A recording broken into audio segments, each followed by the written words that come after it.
मंगल एक किसान था। वो गांव में खेती करता था। उसकी पत्नी सुलक्षणा माता लक्ष्मी की पूजा करती थी। एक दिन मंगल थका हारा शाम को घर आया। अरे सुनती हो, कहाँ हो? जरा एक गिलास पानी तो देना। वो कई बार आवाज देता है, लेकिन सुलक्षणा कोई जवाब नहीं देती। वो दूसरे कमरे में जाकर देखता है। सुलक्षणा पूजा करने में इतनी खो गई थी कि उसे कुछ होश ही नहीं था। उसकी आंखों से आंसू बह रहे थे। अरे कहाँ खोई हो? सुलक्षणा चौंक कर उठती है। अरे, आप कब आए? मैं अभी आपके लिए पानी लाती हूँ। तुम जिन लक्ष्मी जी की पूजा करती रहती हो, उन्होंने हमें दिया ही क्या है? इतनी मेहनत करने के बाद भी हम गरीब ही हैं। ऐसा मत कहिए। माँ सबके भंडार भरती है। एक ना एक दिन हम पर भी कृपा करेगी। मंगल बाहर बैठ जाता है। वो गुस्सा था।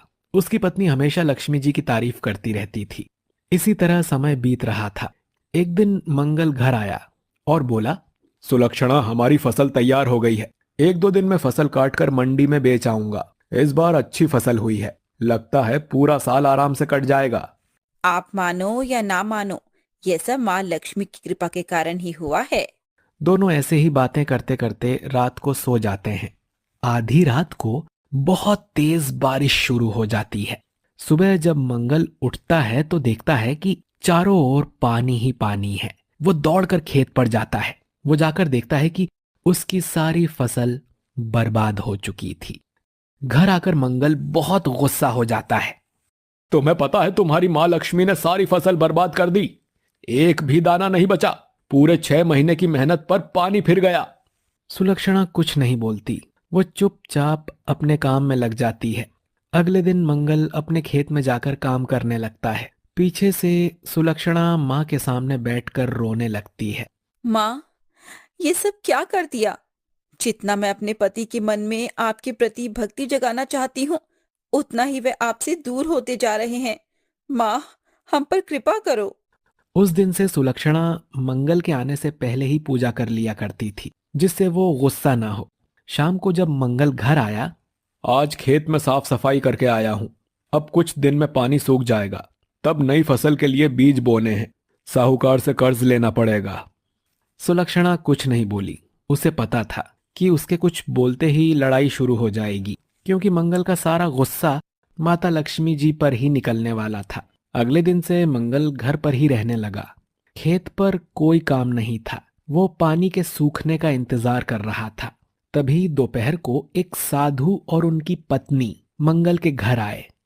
बेटा, हम दोनों बहुत भूखे हैं। बरसात में कहीं भी खाना नहीं मिल सका। क्या तुम हमें भोजन करा सकते हो? जाओ साधु बाबा, मैं भगवान के भक्तों की सेवा नहीं करता।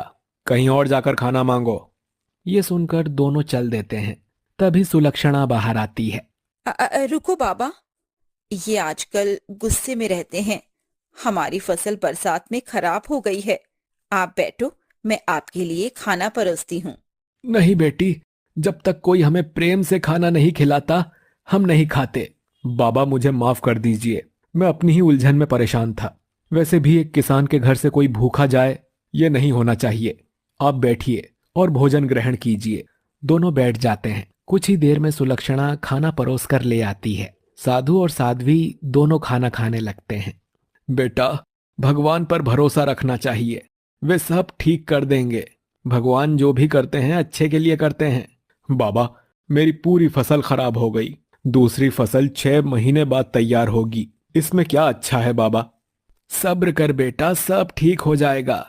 मंगल कुछ नहीं बोला। दोनों भोजन करने लगे। सुलक्षणा ने अपने और मंगल के लिए खाना बनाया था। वही खाना सुलक्षणा ने उन दोनों को दे दिया, लेकिन वो खाना कम पड़ गया। सुलक्षणा ने जल्दी से और खाना तैयार करना शुरू कर दिया। वो खाना बनाती जा रही थी, लेकिन साधु और साध्वी की तृप्ति नहीं हो पा रही थी। काफी देर बाद वे बोले, बेटी, क्या घर में अन्न की कमी है? हमारा पेट तो अभी भरा नहीं। नहीं बाबा, बस अभी मैं आपके लिए दोबारा खाना बना देती हूँ। ये कहकर वो दोबारा से ताजा खाना बनाने में जुट गई। मंगल भी ये देखकर हैरान था कि दोनों प्राणी कम से कम 1 महीने तक का भोजन खा चुके हैं और अभी भी भूखे थे। कुछ देर बाद सुलक्षणा खाना लेकर आई। बस बेटा, हमारा पेट भर गया। अब ये तुम दोनों प्रसाद समझकर ग्रहण कर लेना। बाबा, अभी तो आप कह रहे थे कि आप भूखे हैं। बेटा, तुम दोनों का भाव देखकर पेट भर गया।